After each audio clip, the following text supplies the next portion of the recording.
Kia ora. Welcome to this brief talk about the War Memorials and what it is we're remembering. The reason why we have all the memorials here in Rotorua. A lasting reminder. In thinking about Anzac 2022, we wanted to remember those who fought in wars for which New Zealand had no obligation to support.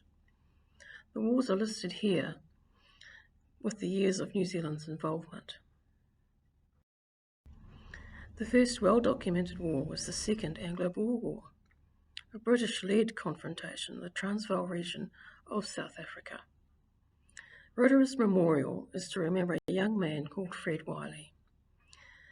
He died in the conflict.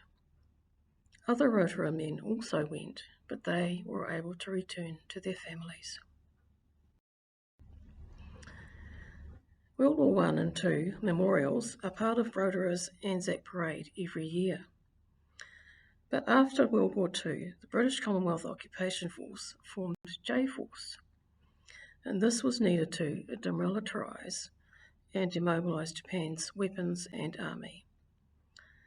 Returned servicemen that were only ever part of J-Force and had not fought in World War II were initially refused entry to the RSA.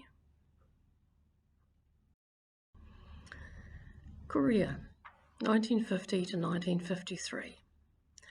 The United Nations Command formed KFORCE because of the Korean War. It was the communists of North Korea versus democratic South Korea. Approximately 300 men enlisted at the Rotorua Army Office, representing the wider Bay of Plenty and South Waikato. Most of the men returned home from 1957 onwards. Their experiences are commemorated with this memorial. The Malayan Emergency. It was named and brought about because of the actions of the military arm of the Malayan Communist Party, and it was prompted by murder of British planters, which set off a chain reaction with Britain, who formed a Malayan War Cabinet. They thought to stamp out communism in Malaya. Initially, New Zealand's contribution was an SAS force of 1955, followed by an infantry battalion in 1957. This war officially ended on the 31st of July 1960.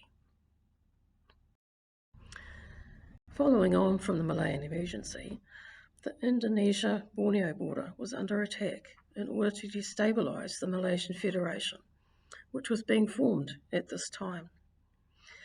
It encompassed Sarawak, North Borneo and Singapore.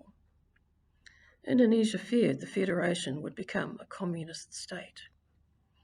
British, Australian and New Zealand forces were requested to support Malaya between the years of 1962 and 1966. Vietnam.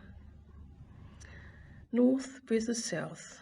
Communist Russia supported North Vietnam and Americans supported South Vietnam. New Zealand became involved at first by supplying aid and medical personnel only.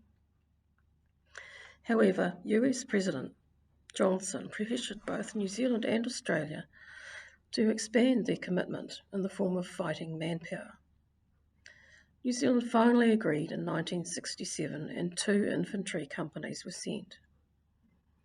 Vietnam was the most controversial war and many protests were held, specifically in America, where young men were being drafted to go to the war. Other countries, including New Zealand, also protested.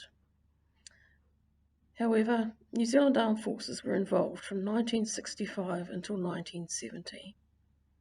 Those young men returned changed forever by their horrific experiences.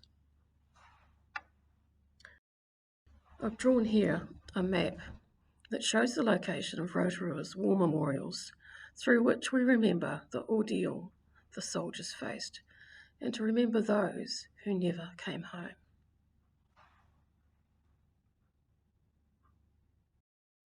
Here is the list of references where the sources for this presentation were found. Thank you for listening.